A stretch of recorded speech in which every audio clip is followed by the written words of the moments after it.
Hello everyone, আশা করি সবাই ভালো আছেন। আপনাদের মাঝে চলে আসলাম আরও একটি ভিডিও নিয়ে। তো যে টপিকটা নিয়ে আলোচনা করব সেটি হচ্ছে আমাদের প্রিয়জনদেরকে নিয়ে।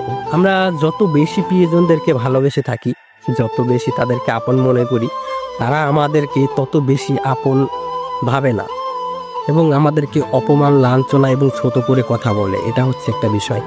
এবং আমরা তাদেরকে মনে করি যে আমাদেরকে অনেক অনেক অনেক ভালোবাসে, কিন্তু শেষ পর্যন্ত আপনারা দেখতে পারবেন যে তারা আপনাদেরকে কোনো ভালোই বাসে না। আসলে তারা আপনাদের কাছে যতটুকু স্বার্থ আছে ততটুকু স্বার্থের জন্যই আপনাকে ডাক দিবে। প্রয়োজন পড়লে আপনাকে স্মরণ করবে, প্রয়োজন ছাড়া আপনাকে স্মরণই করবে না। প্রয়োজন ছাড়া আপনাকে স্মরণ করবে না। আপনারা লিখে রাখেন খাতা কলমে। এবং আপনাকে ধরেন আপনাকে এইখানে একটা জিনিসের দরকার, ওইখানে আপনাকে ফোন দিবে। তাছাড়া দরকার নাই যখন, তখন আপনাকে কখনই তারা ফোন দিবে না। এটা হচ্ছে একটা বিষয়। বা আপনার খোঁজ খবরও নেবে না।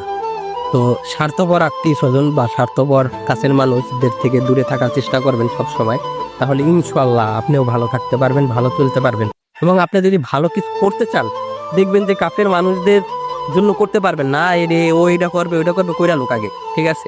এরকম আপনাকে পিন দেবে, এক ধরনের পিন দেবে, ঠিক আছে? তো পিনের থেকে আপনারা দূরে থাকবেন। কারণ আপনারা যদি নিজে কিছু করতে চান, ইচ্ছা, শক্তি, সাহস সবগুলোই আপনার থাকতে হবে যে না আমি পারবো, আমি করে দেখাবো, ঠিক আছে? এরকম কিছু থাকতে হবে, নিজের ভিতরে আত্মবিশ্বাস থাকতে হবে।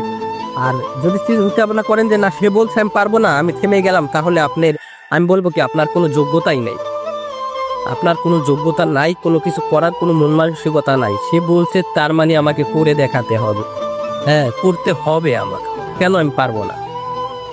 পুরুষ মানুষের জন্ম কিন্তু ব্যর্থতা হওয়ার জন্য হয় নাই, সফল হওয়ার জন্য এবং সাকসেস হওয়ার জন্য হয়েছে, ঠিক আছে?